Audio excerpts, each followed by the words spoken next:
Assalamualaikum.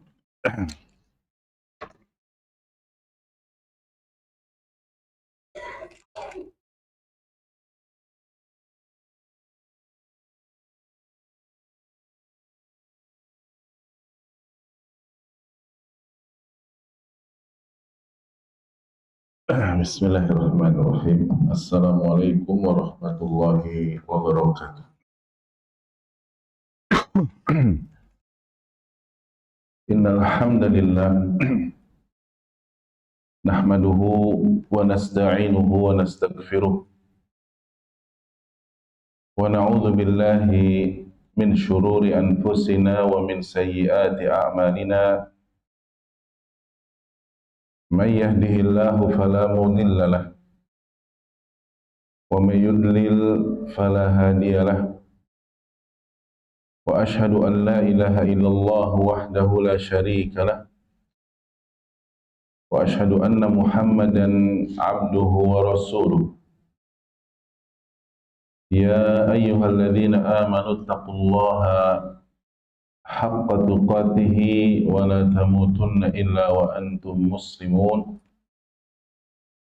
Amma ba'du fa inna asdaqal hadithi kitabullahi ta'ala wa khairul hadi hadi Muhammadin sallallahu alaihi wa ala alihi wasallam wa syarrul umuri muhdatsatuha fa inna kulla muhdatsatin bid'ah wa kulla bid'atin dhalalah وكل ضلالة في النار. معاشر المسلمين والmuslimat, ikhwan dan akhwat fillah, rahimani wa rahimakumullah. Alhamdulillahi rabbil alamin.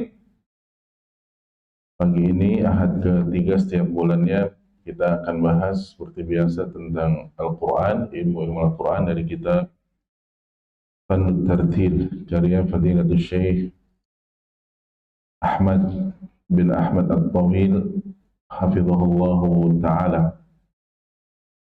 Di akhir pertemuan kita bahas pada bab yang keempat, yaitu tentang masalah pembacaan basmalah, Bismillahirrahmanirrahim, ya, dan kita sudah bahas apakah dia termasuk ayat dari Al-Quran atau belum, atau bukan, ya.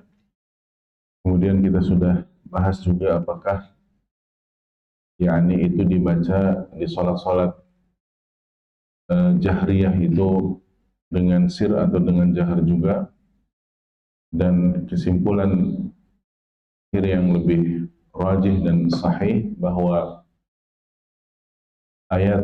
bahwa basmalah yaitu Bismillahirrahmanirrahim adalah ayat dari surat Al-Fatihah, dan konsekuensinya berarti dia dibaca ya dalam semua sholat, namun di sholat-sholat jahriyah bagi imam dibacanya dengan cara sir.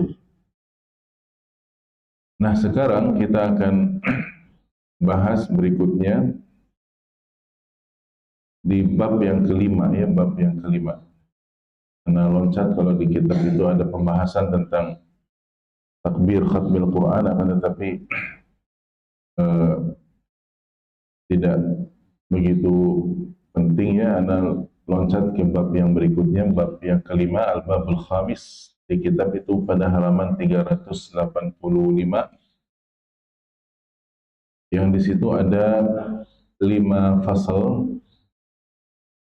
dan 5 fasal ini juga sepertinya tidak akan kita bahas seluruhnya, tapi beberapa di antaranya saja. Yang pertama itu al-faslul awal tentang ahkamut taharati lit-tilawah, hukum-hukum bersuci ketika orang mau tilawah, mau membaca Al-Quran. Kemudian fasal yang kedua tentang sujud at-tilawah dan apa hukumnya. Tentu di bawah fasal ini ada beberapa mabhas, ya, subbahasan lagi. Ya, kemudian fasal yang ketiga yaitu ahkamun fiqhiyatun tata'allaqu bitilawati, hukum-hukum fikih yang terkait dengan tilawatul Quran, ya.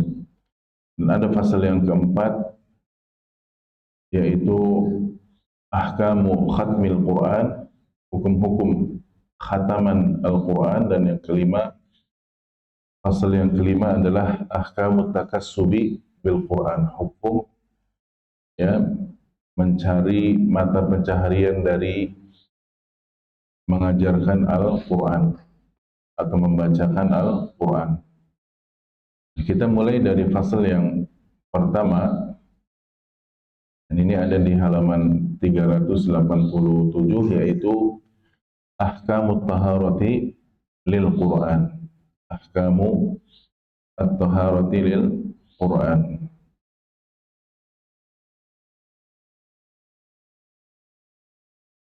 Hukum-hukum bersuci litilawah, ahkamut taharati litilawah, hukum-hukum, ya, bersuci ketika orang mau membaca Al-Quran. Ada 6 mabhas, yaitu pembahasan di fasal yang pertama ini, di bab yang kelima. Yang pertama adalah massu al-junubi wal haidi wan nifasi wan nufasai lil mushaf. Jadi yang pertama tentang hukum menyentuh atau memegang mushaf Al-Quran bagi wanita, bagi orang yang junub atau wanita yang haid atau nifas. Ya, jadi ada tiga jenis orang yang padanya tidak terdapat toharoh, yaitu, dan ini hadas, berarti orang ini berhadas dan hadasnya hadas akbar. Yang pertama adalah junub, yang kedua wanita haid, dan yang ketiga wanita lagi nifas. Kalau junub ini laki perempuan ya, pria dan wanita. Tapi kalau haid dan nifas ya tentunya khusus wanita saja. Dan tiga-tiganya, janabah, kemudian haid dan nifas, adalah hadas akbar. Karena hadas itu ada dua macam ya, ada al-hadatsul asghar, hadas kecil, ya, yaitu hilangnya toharoh ya dengan sebab ya seperti buang air kecil, buang air besar, atau kentut ya, atau yang sejenisnya. Dan hadas akbar ya seperti tadi yang sudah disebutkan, yaitu junub ya, junub. Nah, ini yang pertama. Ya, jadi apa hukum orang yang junub, hukum wanita yang haid, hukum wanita yang nifas menyentuh ya, menyentuh atau memegang Al-Qur'an. Sebelum kita bahas, ketahuilah ini permasalahan khilafiyah. Permasalahan yang ulama ahlu sunnah, terkhusus ulama fikih, dan lebih spesifik lagi ulama madhab yang 4 ya, yakni dalam hal ini mereka punya pendapat, dan ini pendapat yang diperselisihkan. Disebutkan di dalam kitab, karena ini permasalahan khilafiyah, jadi kita bahas sesuai dengan apa yang ada di kitab ya. Jadi kata penulis ya, poin pertama, yahrumu 'alal junubi wal haidi wan nufasa'i massul mushafi. Haram hukumnya bagi orang yang junub, wanita yang haid, dan wanita yang nifas untuk memegang atau menyentuh mushaf Al-Quran. Kita harus tahu ya, definisi mushaf itu ya adalah satu buku yang di situ murni ditulis ayat-ayat firman-firman Allah Al-Quran. Ya, jadi dia bentuknya seperti buku ya, mushaf. Dan ini keharaman ini disebutkan di kitab ya, oleh penulis, keharaman yang disepakati oleh semua imam yang 4, yaitu Imam Abu Hanifah, Imam Malik, Imam Asy-Syafi'i, dan Imam Ahmad bin Hanbal rahimahumullahu ta'ala. Jadi bisa dikatakan ini pendapat jumhur, pendapat mayoritas para fuqaha. Dalil mereka adalah surat Al-Waqi'ah ayat 79. Surat Al-Waqi'ah ayat 79 ya. Sebetulnya ada ayat-ayat sebelumnya dan juga yang setelahnya ya. Kita bisa lihat di Mushaf Al-Quranul Karim tentang masalah ini ya. Allah Subhanahu wa ta'ala berfirman dari mulai ayat yang ke-75 ya, tentang keutamaan Al-Quran. Allah berfirman di surat Al-Waqi'ah mulai ayat 75 sampai ayat 80 ya. Apa kata Allah di situ? Fala uqsimu bimawaqi'in nujum.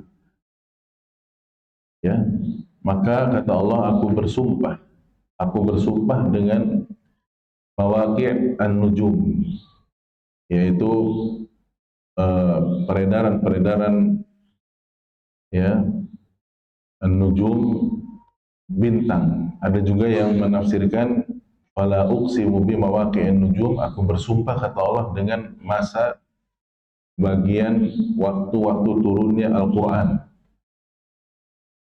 Ayat berikutnya wa innahu laqasamun law ta'lamuna 'azim.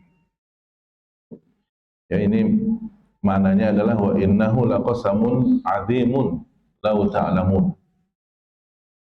Ya. Wa innahu laqasamun, dan sesungguhnya ini adalah sumpah yang sangat azim, yang besar dari Allah Azza wa Jalla.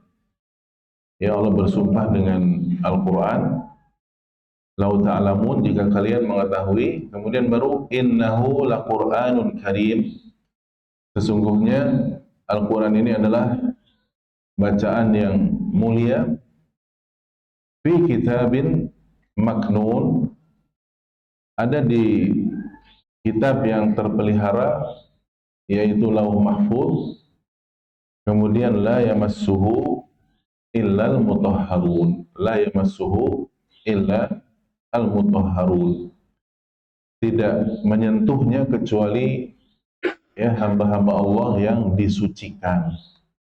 Ini dalil jumhur ulama, imam yang 4 itu, dan para ulama fikih yang mengikuti mazhab mereka. La yamassuhu illal mutahharun, tidak menyentuhnya kecuali orang-orang atau hamba-hamba Allah yang disucikan.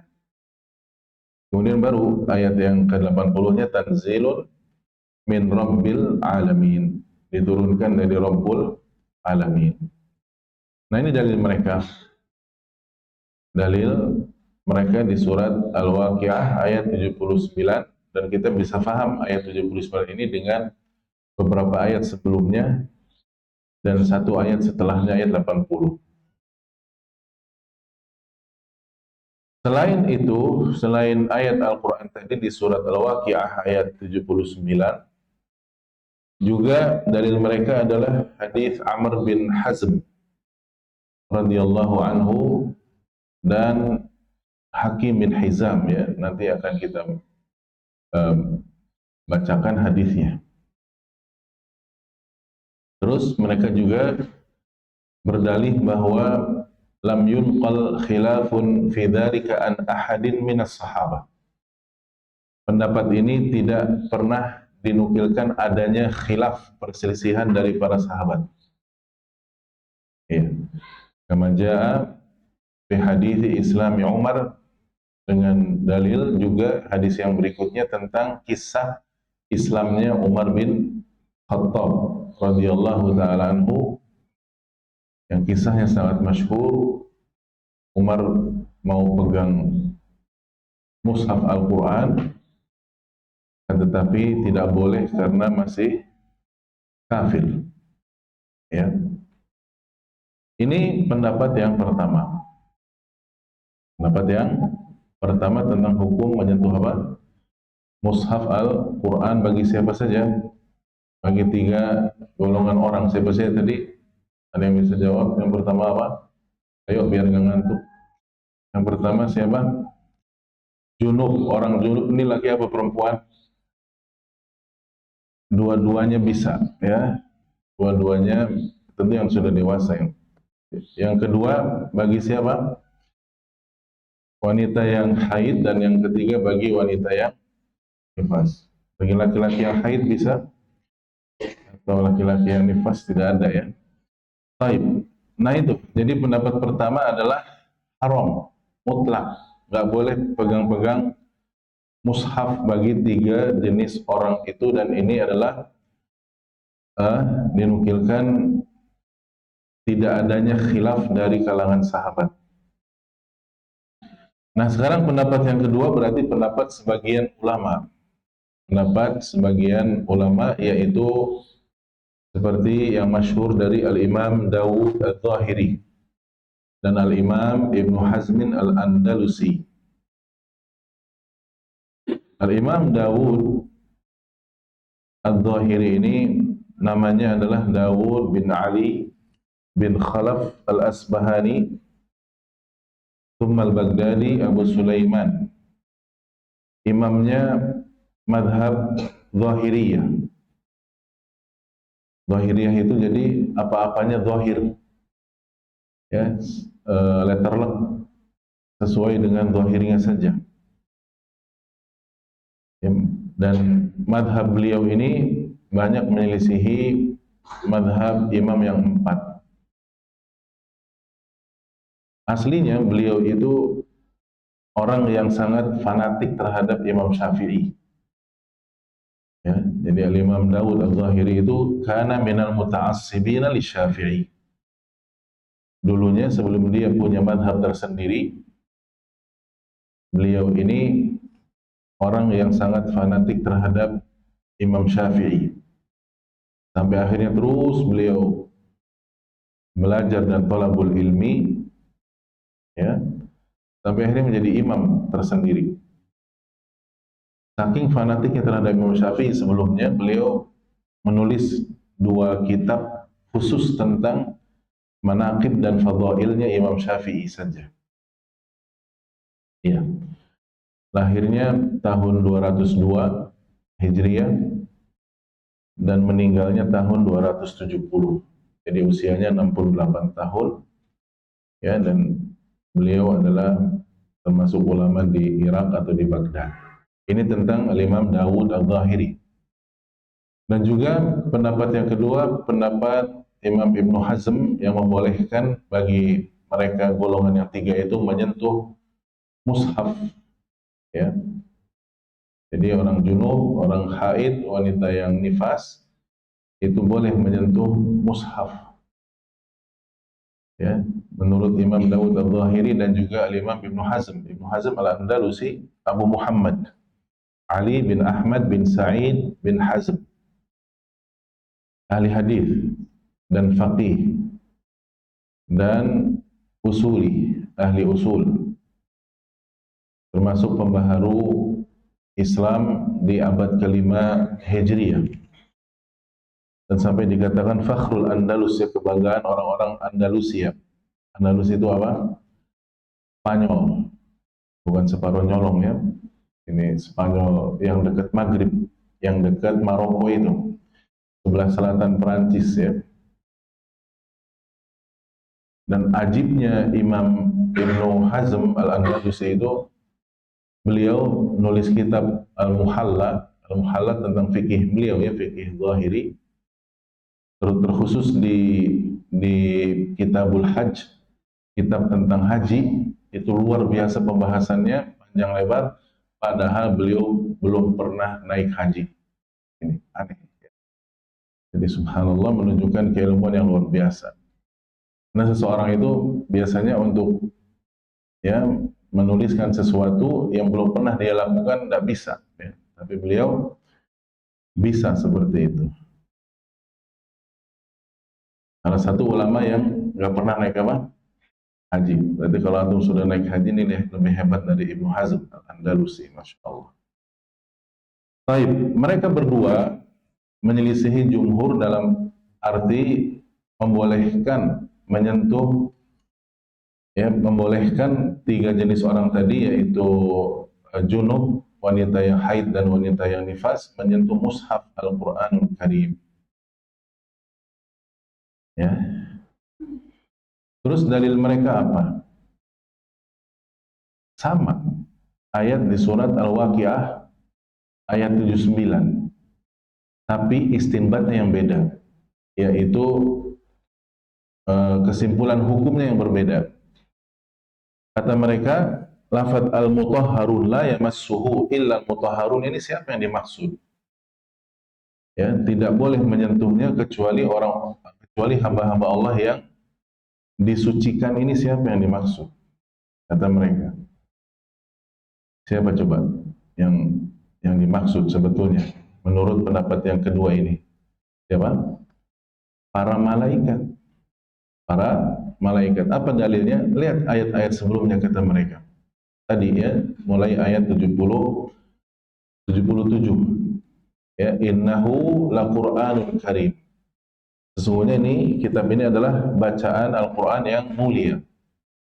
Terus apa ayat berikutnya? Fi kitabin maknun, terpelihara di satu kitab yang tersembunyi. Maksudnya apa ini? Lauh mahfud, lauh mahfud. Ya. Terus apa? La yamassuhu illal mutahharun. Ya. Tidak boleh menyentuhnya. Nyanya ini kembali ke mana? Hah? Nah itu kata mereka, menyentuhnya pertama kembalinya kemana? Kemudian yang kedua illal mutahharun, kecuali orang-orang yang disucikan oleh Allah Azza wa Jalla atau hamba-hamba Allah yang disucikan. Ini siapa? Ini yang ada khilaf. Ya, jadi kata mereka nggak bisa kita langsung hukumi bahwa menyentuh mushaf bagi orang yang junub, bagi orang wanita yang haid dan nifas, langsung kita hukumi haram. Nggak bisa. Karena al-mutahharun hal yuradu bihin nas amil malaikah. Apakah yang dimaksud adalah orang-orang? Kayak kita nih orang. Kita ini orang, ya, bukan malaikat, bukan juga jin kita. Am al-malaikah, ataukah malaikat yang dimaksud dalam ayat tadi? Ya. Kemudian wa idza urida bihin nas. Baik, kata mereka, taruhlah yang dimaksud adalah orang-orang. Nah, kemudian fahal yakunul muradu bitaharati al hadatsul akbar amil asghar. Waalaikumsalam warahmatullahi wabarakatuh. Apakah yang dimaksud, ya, yang disucikan di sini disucikan dari hadas akbar ataukah hadas apa? Asghar. Tadi kan kita sepakat hadas ada berapa? Ada dua. Apa dan apa? Asghar dan akbar. Yang asghar itu sebabnya kenapa? Seperti contohnya, ya karena buang air, ya karena yakni kentut dan hal-hal yang kita ketahui, ya hadas-hadas asghar. Kalau akbar ya tadi junub, ya janabat sebabnya, dan juga haid dan nifas. Nah, ini yang dimaksud hadas apa kata mereka. Jadi di sini mereka lebih kritis, ya. Karena lafaz at-taharah la yamassuhu ilal mutahharun, suci, ini mencakup dua hal. Nah, terus yang mana kata mereka? Apakah suci dari hadas asghar ataukah dari hadas apa? Akbar. Ini harus ada dalilnya. Ya. Jadi selain mutahharun, apakah itu malaikat ataukah orang? Hadasnya ini hadas apa? Ini harus dengan dalil semuanya kata mereka. Tidak boleh langsung yakni mudah mengitlak, yaitu menghukumi bahwa langsung kita katakan haram. Kemudian kata mereka beralasan lagi lafzul kitab. Lafaz kitab ya la yamassuhu, sebelumnya itu fi kitabin maknun, fi kitabin maknun la yamassuhu illal mutahharun. Ini lafaz kitab ini, fi kitabin maknun ini juga umum, ya, di kitab yang tersembunyi. Kalau Quran jelas sebelumnya innahu laqur'anun karim, tapi fi kitabin maknun di sini, ya, lauh mahfud kata mereka itu yang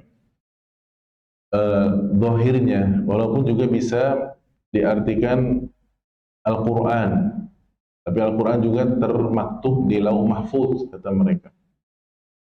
Berarti dhamir kata ganti la yamassuhu, tidak boleh ada yang menyentuhnya. Menyentuhnya ini apa kata mereka? Hal ya'udu 'alal Quran, apakah kembalinya ke Quran, tidak boleh menyentuh Quran memang mushaf, ataukah lauh mahfud yang memang Allah jaga, Allah pelihara, apalagi isinya yang tahu cuman siapa? Allah Azza wa Jalla. Lauh mahfud, karena di situ isinya semua yang terjadi di alam semesta ini, termasuk Al-Quran juga. Nah, kalau secara kaidah kata mereka, dan ini kaidah disepakati oleh para ahli tafsir, para ahli lughah, ahli bahasa Arab, yang namanya dhamir kata ganti itu kembali kepada yang terdekat. Kembali kepada yang terdekat. Lihat yang terdekatnya apa? Kata Allah kan tadi innahu laqur'anun karim, kemudian fi kitabin maknun la yamassuhu. Nah, yang terdekatnya itu kitabin maknun, yaitu lauh mahfuz berarti. Bukan Quranul Karim ayat yang dua ayat sebelumnya, bukan. Ya, begitu kata mereka. Wal adhar annahu ya'udu ala aqrabi madhkurin. Ya, yang lebih zahir dan nampaknya, lebih nampak ya, bahwa dhamir atau kata ganti tersebut la yamassuhu, hu ya, kata ganti itu hu di situ ya, itu kembalinya ke aqrabi madhkur, ke isim yang terdekat yang disebutkan sebelumnya. Wahwal kitabul maknun, yaitu kitab yang dipelihara. Wahwa yaitu apa, berarti al-lauh al-mahfuz, al-lauhul mahfuz. Nah, ini alasan-alasan kuat. Apakah mereka beralasan sampai situ? Belum selesai. Mereka yang membolehkan menyentuh mushaf ya bagi tiga golongan orang, junub, wanita haid, dan wanita nifas, juga beralasan dengan alasan yang ketiga apa? Lafaz la di sini. La yamassu. La itu artinya apa la di sini? Bahasa kitanya ada dua. Ada dua. La itu di sini bisa berarti tidak, bisa berarti jangan. Bisa berarti tidak, bisa berarti apa? Jangan. Nah, ini yang mana kata mereka?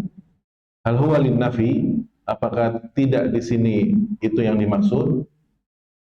Berarti fayakunul ma'na la yang bagi, ya tidak layak atau tidak boleh. Ataukah memang itu larangan yang mutlak keras? La yamassuhu artinya annahu khabarun yuqsadu bihin nahyu. Nah, ini permasalahan ketiga kata mereka. Dan akhirnya permasalahan yang keempat. Yang di sini sepertinya Syekh, ini ajibnya Syekh penulis kitab ini ya, beliau sepertinya merajihkan pendapat yang kedua ya. Pendapatnya Imam Dawud dan Imam Ibnu Hazm Al-Andalusi. Di saat kebanyakan para ulama di Arab Saudi sana ya, semuanya berpendapat dengan pendapat yang pertama, yaitu wanita yang haid dan nifas nggak boleh menyentuh apa? Mushaf. Demikian pula orang yang junub. Makanya di ma'had tahfidz mereka, di pondok-pondok pesantren tahfidz, wanita yang haid dan nifas tidak boleh pegang mushaf kecuali dengan apa? Hail, dengan penghalang atau dengan sarung tangan yang tebal. Begitu ya.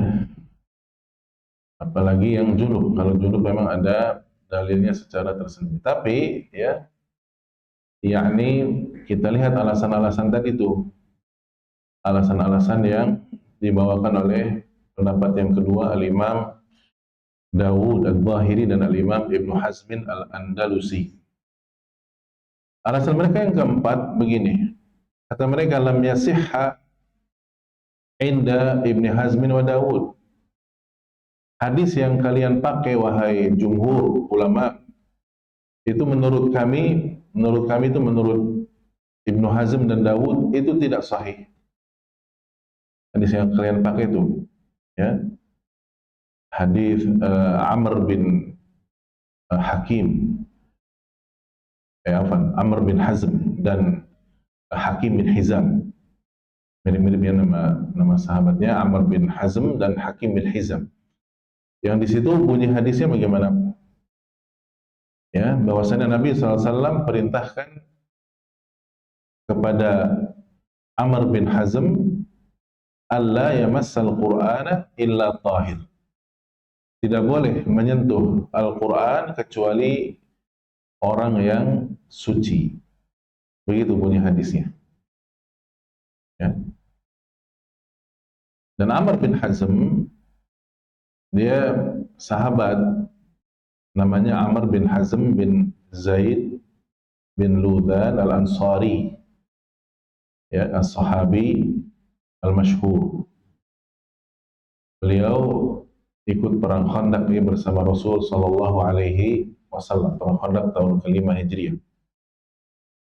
Ya, dan beliau juga salah satu sahabat yang ditunjuk oleh Nabi ketika Nabi masih hidup untuk menjadi wali atau gubernur di Najran, yaitu sebelah selatan Arab Saudi sekarang, ya, perbatasan Yaman. Meninggal eh, kira-kira tahun 50 Hijriah atau setelahnya. Nah, Amr bin Hazm ini dipesankan oleh Nabi SAW di hadis tersebut, hadis yang memang dipermasalahkan oleh para ahli hadis memang, yaitu alla yamassal Qur'ana illa tahir. Tidak boleh menyentuh Al-Quran kecuali orang yang suci. Tapi hadis ini memang kalau kita pelajari dan kita hukumi dengan caranya ahli hadis, ini hadis dhaif. Ya, walaupun masyhur. Kenapa? Karena penyakitnya hadis ini bukan hanya mursal, ya, akan tetapi juga ada beberapa ilat yang lain, ya, yaitu di dalam sanadnya terdapat beberapa orang yang bermasalah. Seperti ada perawi yang namanya Sulaiman bin Arqam, ada juga Suwaid, Abu Hatim, dan dua-duanya ini dhaifan, dua-duanya adalah perawi yang lemah. Dan masih banyak lagi alasan-alasan yang lainnya.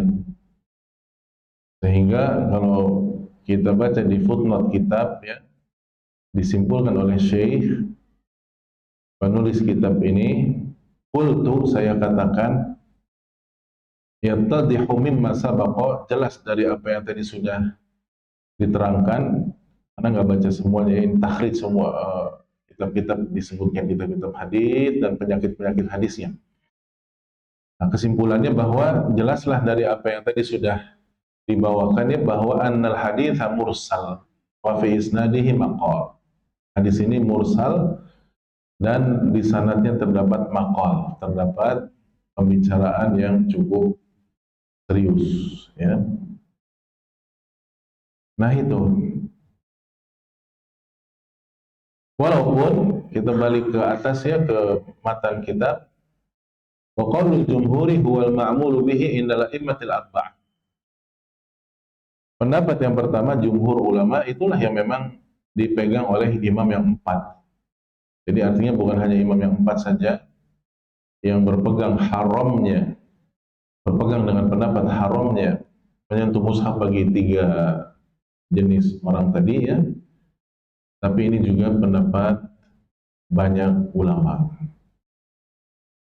Tapi ingat, ya, kebenaran itu bersama orang apa bersama dalil, ya ikhwan? Hah? Hah? Bersama siapa kebenaran itu? Dalil. Walaupun yang berpegangnya sedikit. Ini kaidah yang harus antum pahami. Dari sinilah muncul satu kaidah para salaf, al-ulama'u yustadallu lahum la yustadallu bihim. Ulama itu dijadikan dalil kalau mereka berpegang dengan apa? Dalil. Dan ulama bukan dalil. Ulama bukan apa? Dalil. Ya. Mereka dijadikan dalil selama mereka berpegang teguh dengan apa? Dalil itu sendiri. Bisa dipahami di sini? Ya, Ikhwan. Jadi kalau antum bilang dalilnya adalah Imam Syafi'i, boleh nggak? Dalilnya adalah Imam Ahmad, boleh? Padahal mereka imam besar, nggak boleh. Apalagi dalilnya adalah Kiai Fulan misalnya, ya lebih nggak boleh lagi, lebih tidak utama daripada para imam itu. Dalilnya adalah Al-Quran, ayat ini, surat ini, baru boleh. Karena memang dalil. Dalilnya adalah hadis Nabi SAW dalam Sahih Bukhari atau Muslim atau yang lain-lain. Atau dalilnya adalah ijma' sahabat, buatan para sahabat ini. Itu dalil. Adapun kalau pendapat para imam sebanyak apapun, ya, itu bukan dalil. Ya, walaupun ya, yakni yusta'nasu bihim. Yusta'nasu bihim itu artinya, ya, umumnya kalau ulama berpendapat, ulama banyak, ya, jumlahnya, apalagi ulama-ulama besar berpendapat demikian, itu umumnya itu pendapat yang benar, umumnya. Tapi tidak selalu, tidak selalu. Kata penulis, wa yatafarra'u alaihi annahu la mani'a min massi aw hamli kutubit tafsir wa tarjamati wal hadithi wal fiqhi wa nahwiha.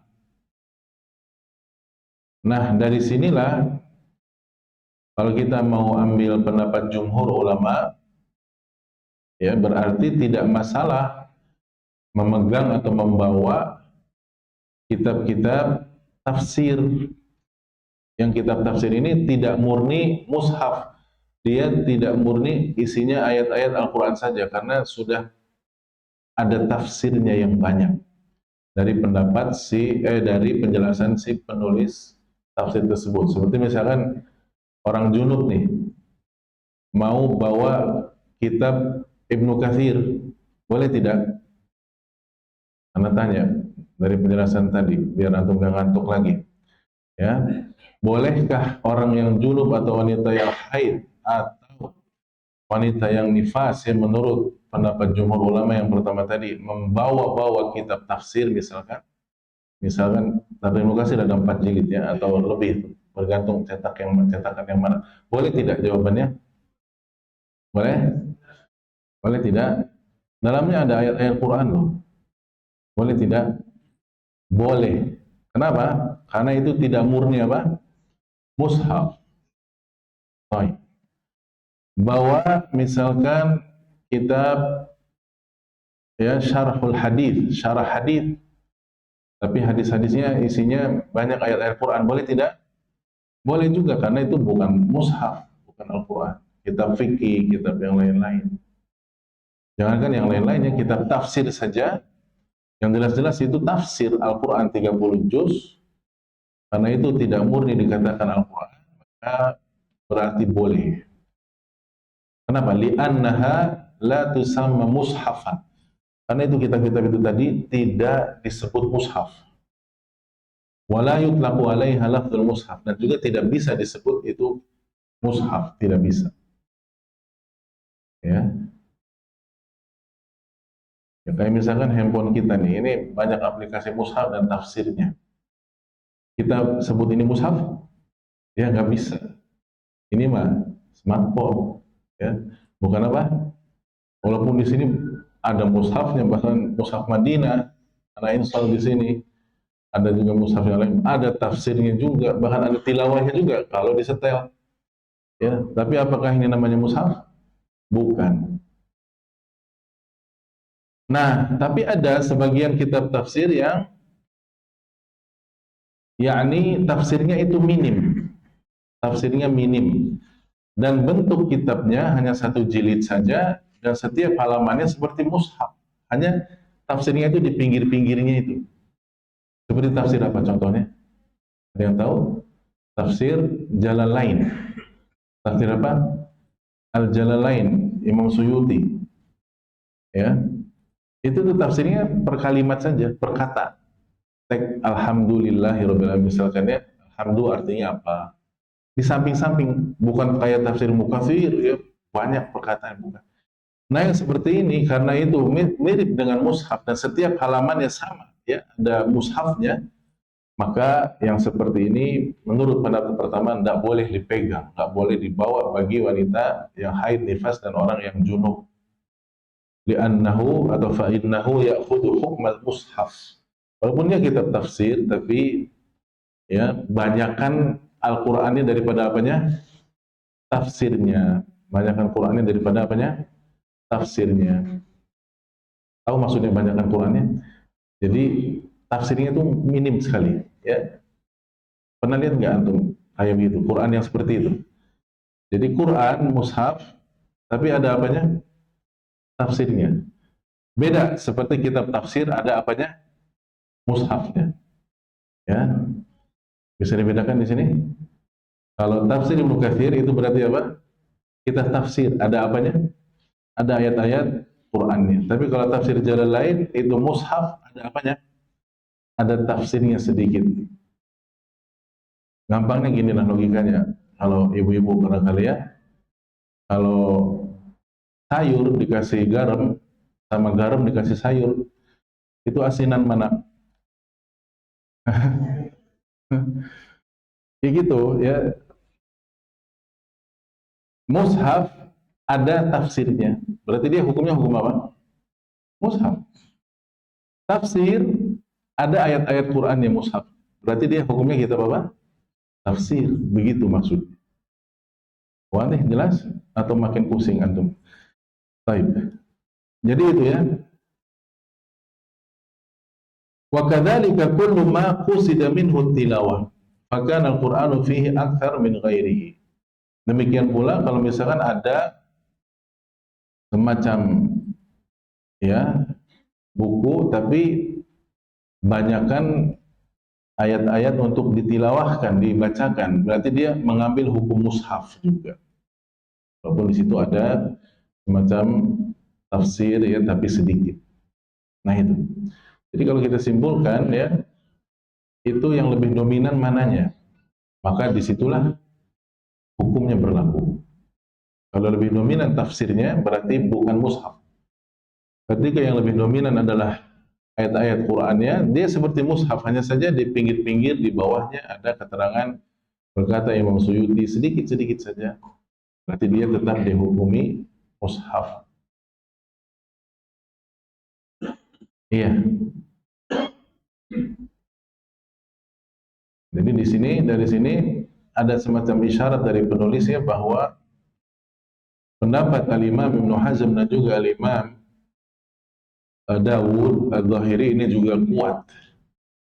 Ya.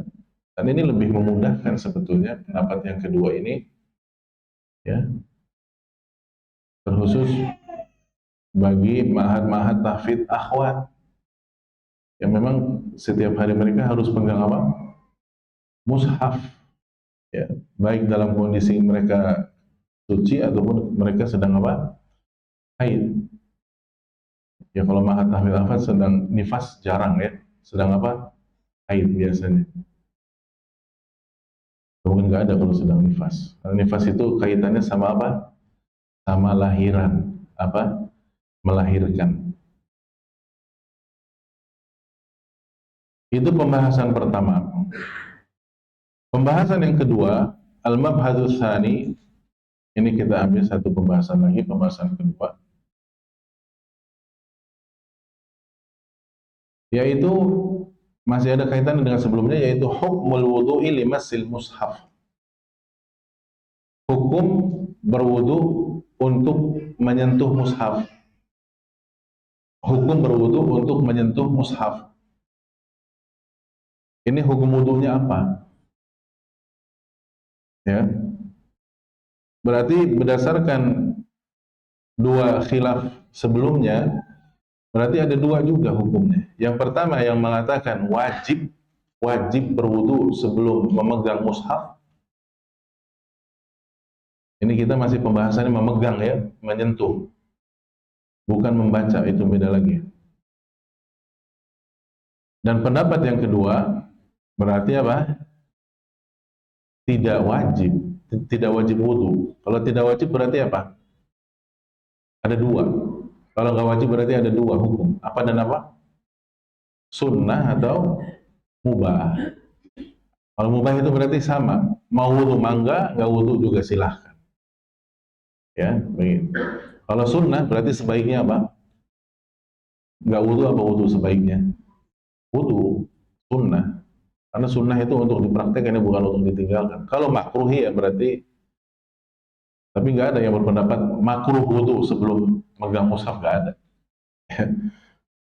Nah, jadi pendapat yang pertama, kalau kita mengacu pada perselisihan yang sebelumnya, ya, berarti konsekuensinya juga ada dua. Hukum berwudu sebelum memegang mushaf itu, yang pertama menurut jumhur ulama berarti wajib.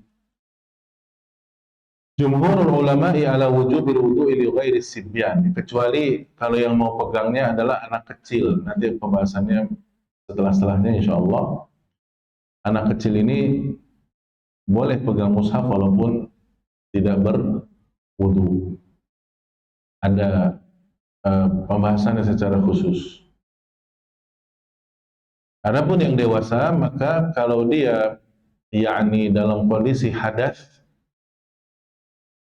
Berarti minimalnya hadas asghar itu wajib ya berwudu terlebih dahulu untuk memegang atau menyentuh mushaf atau membawanya. Dalilnya ya sama, itu saja. Dalil mereka yaitu la yamassuhu illal apa? Mutahharun, berarti kan harus suci. Nah, minimal suci itu dengan berwudu. Suci itu kan tergantung hadasnya. Kalau hadasnya hadas asghar berarti dengan apa? Wudu. Kalau hadasnya hadas akbar berarti dengan apa? Mandi. Dengan apa? Mandi. Orang junub baru suci kalau sudah apa? Mandi. Wanita haid suci kalau ada dua. Yang pertama selesai dari haidnya, ya betul-betul tuntas, dan yang kedua mandi habis itu. Karena wanita haid yang mandi walaupun mandi ya, satu bak semuanya, tetap saja kalau belum selesai ya belum suci. Itu dalil mereka. Jadi sama dengan ayat surat Al-Waqiah tadi, ya, ayat yang ke-79, la yamassuhu illal mutahharun. Adapun dari hadis tadi juga sama, yang hadis ini dipermasalahkan oleh pendapat yang kedua, hadis Amr bin Hazm, la yamassul Qur'ana illa tahir. Tidak boleh menyentuh Quran kecuali orang yang suci. Nah, tapi mereka punya tambahan dalil dari athar. Athar itu perbuatan para sahabat.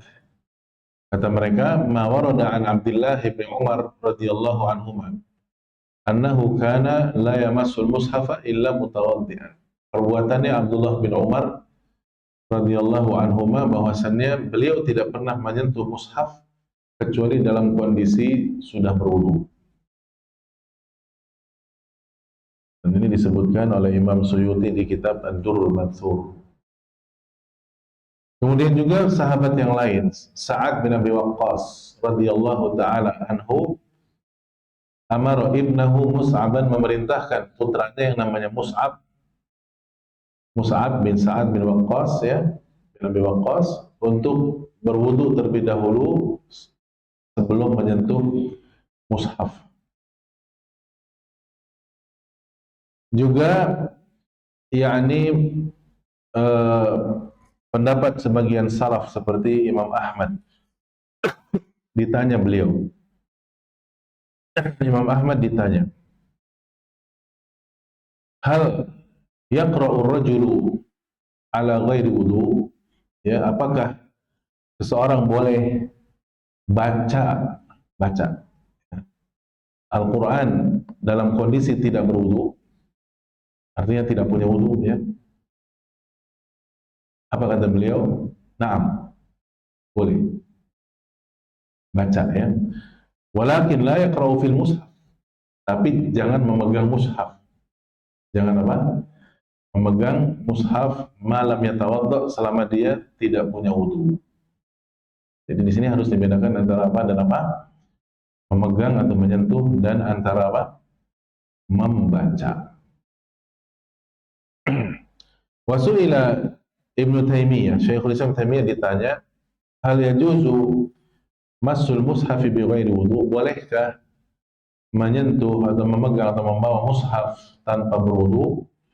Fa'ajab, beliau menjawab, dhahaba al-a'immatul arba'atu ila annahu la yamassul mushafa illa at-tahir. Jawaban yang sangat diplomatis, ya. Para imam yang empat berpendapat bahwasanya tidak boleh menyentuh mushaf kecuali orang yang suci. Di sini apakah beliau menyampaikan pendapat pribadi beliau? Tidak, ya. Berarti ada isyarat bahwa masalah ini ada khilaf. Beliau hanya mengatakan, adapun imam yang empat, ia berpendapat bahwa tidak boleh menyentuh mushaf kecuali orang yang apa? Suci. Orang suci itu berarti minimal harus apa? Minimal harus berwudu kalau hadasnya hadas asghar.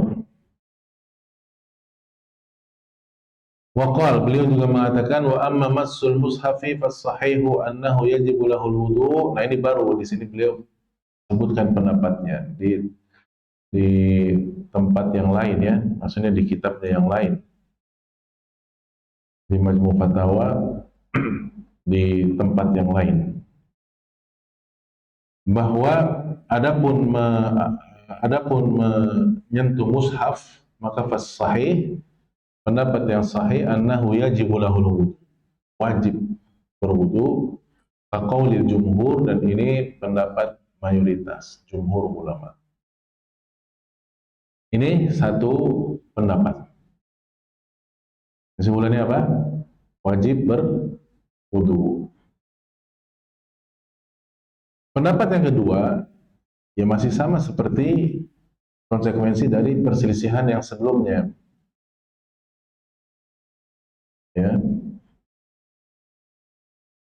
berarti tidak wajib wudu. Tidak wajib apa? Wudu.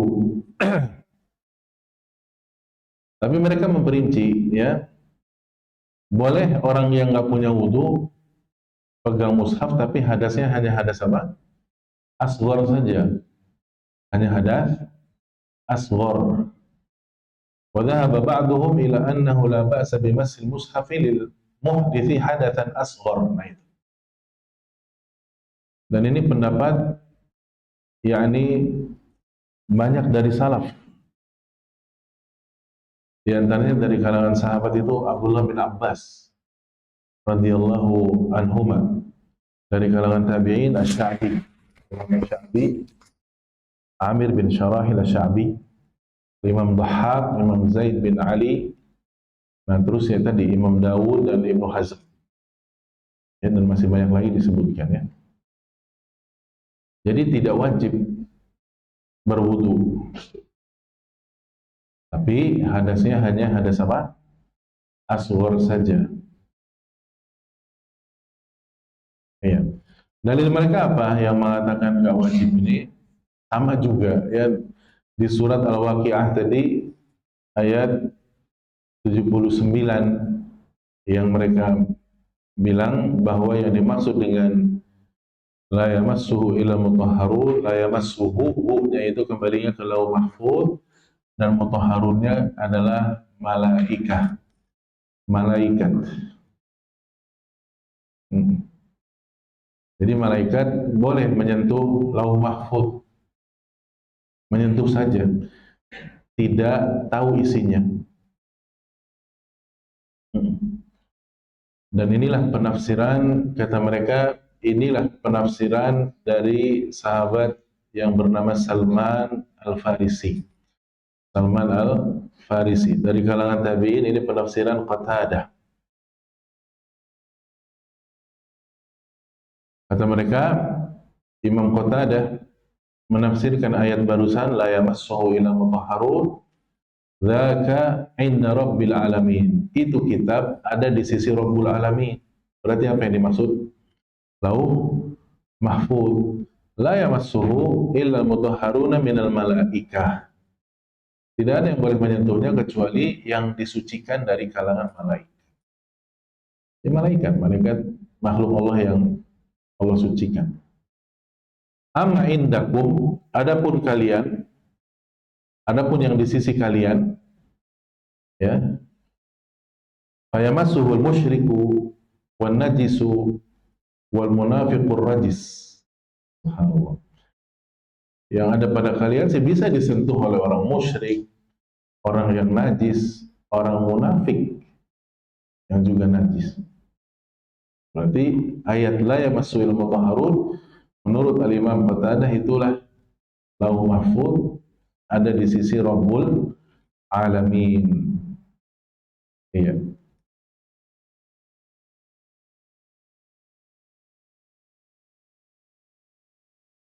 Ya. Adapun dalil kalian tentang hadis la yamassul Qur'an illa tahir, tadi kata mereka kami sudah jawab, itu hadisnya hadis apa? Hadis dhaif, hadis mursal. Dan bahkan walaupun jalurnya banyak, semuanya la yakhlu min maqal.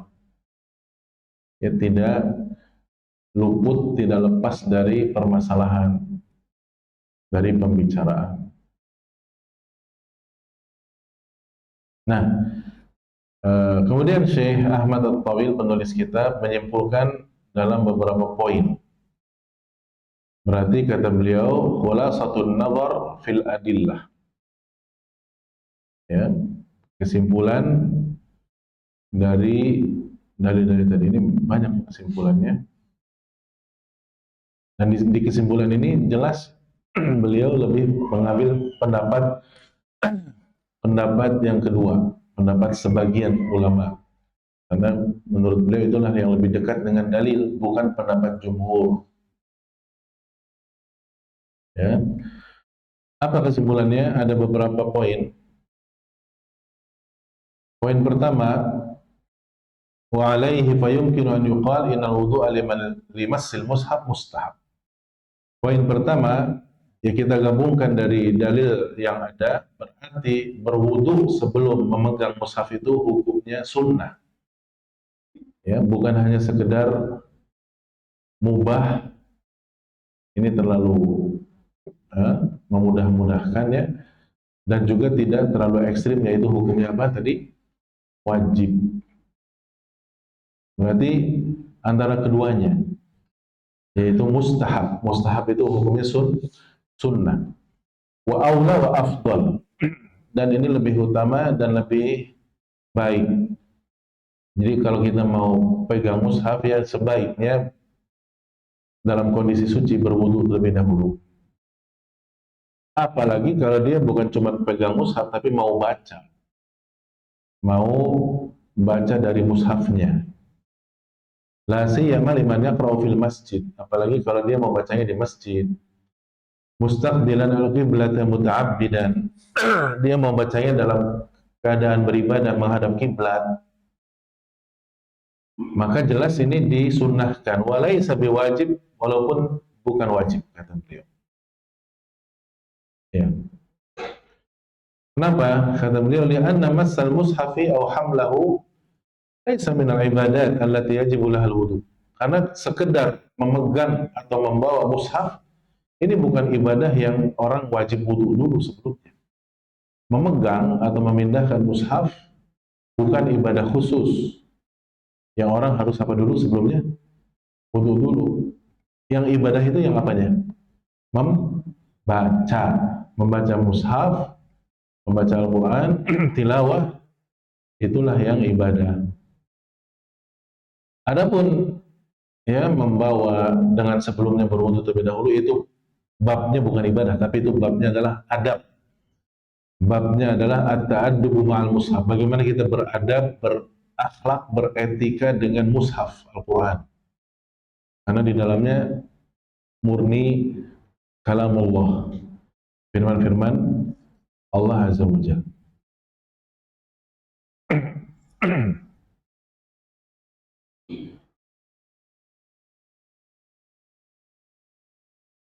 Itu poin yang pertama.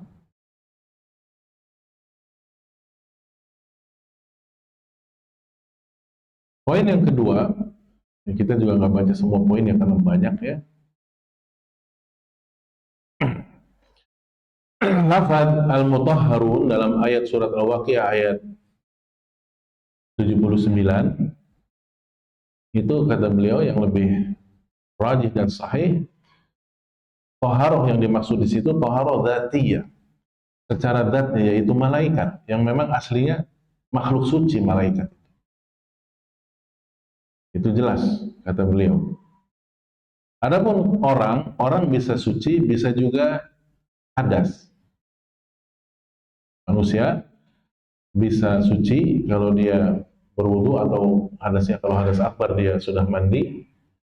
Kalau belum, ya berarti berhadas dia, baik hadas asghar atau hadas akbar.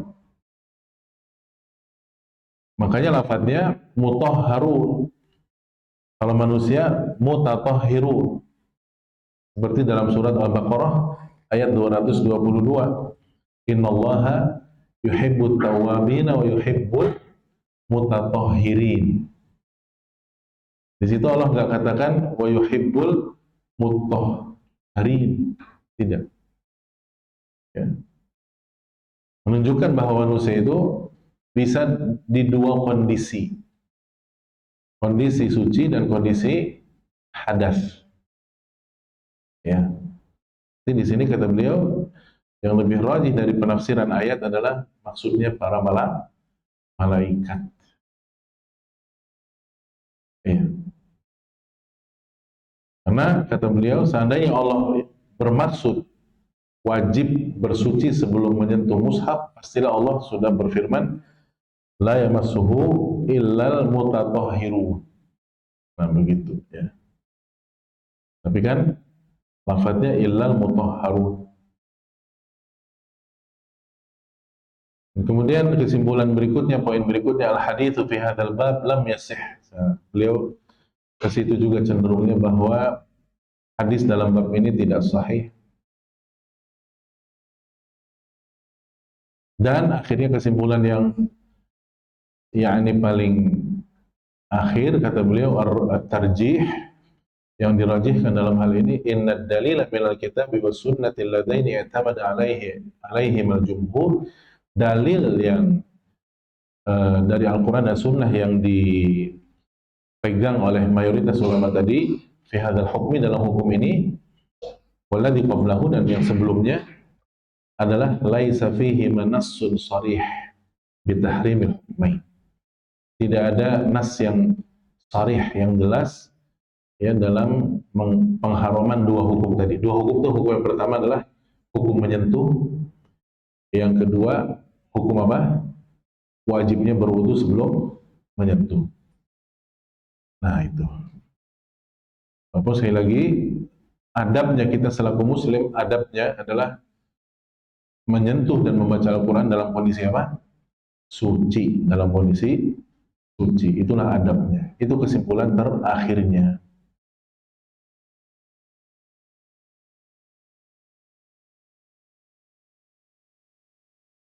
Apalagi ada yakni dalil-dalil yang lain ya, yang muttafaq alaih, seperti al-mu'min la yanjus.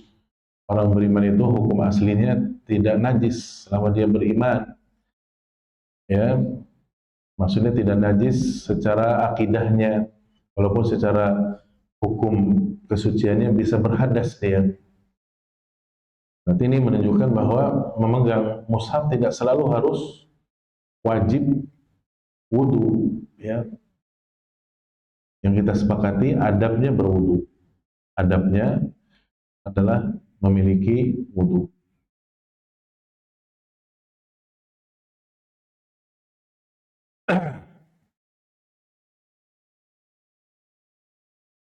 Baik, baik ikhwan akhwatillah rahimakumullah, itu dulu yang kita bahas ya. Dua mabhas ya. Ini secara ahkam fiqhiyah ya, secara fikih. Nanti insya Allah di pertemuan berikutnya itu ada pembahasan tentang hukum sibyan, hukum anak kecil memegang mushaf, hukum ahlul adzar. Ahlul adzar itu orang-orang yang punya uzur, ya, punya uzur nggak bisa wudu, tapi dia harus menghafalkan Quran, ini seperti bagaimana? Atau orang yang selalu beser, namanya salisul baul, ya, beser saja. Ini gimana nih? Sementara dia misalkan guru tahfidz misalkan ya, atau dia bahkan santri atau santriwati, tapi beser. Nah ini dibahas nanti insya Allah.